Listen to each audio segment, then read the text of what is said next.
Bonjour à toutes, voici la résolution du numéro avec la personne qui se fait tirer par un T-bar en haut de la montagne.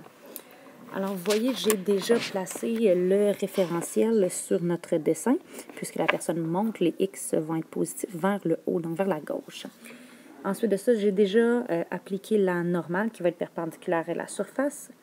Et puis, on a notre force de gravité qui est vers le bas. Dans ce cas-ci, on va s'intéresser à la composante en X de la gravité, puisqu'elle va être parallèle à notre mouvement.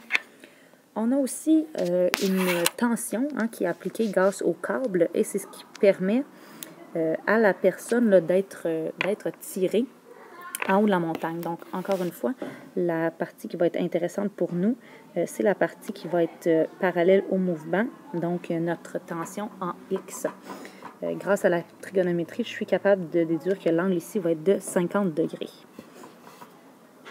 Alors, pour résoudre notre problème, puisqu'on cherche encore une fois l'accélération qui va être subie par cette personne-là, première chose, on va écrire notre somme des forces. Puisqu'on va travailler en X, on va travailler avec la somme des forces qui vont être présentes en X seulement.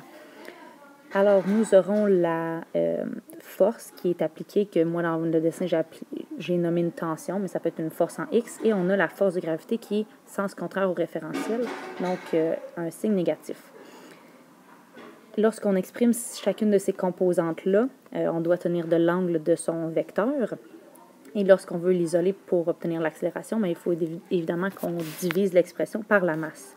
Lorsqu'on calcule tout ça, ça nous permet d'obtenir une accélération pour la personne de 1,126 mètres par seconde carré.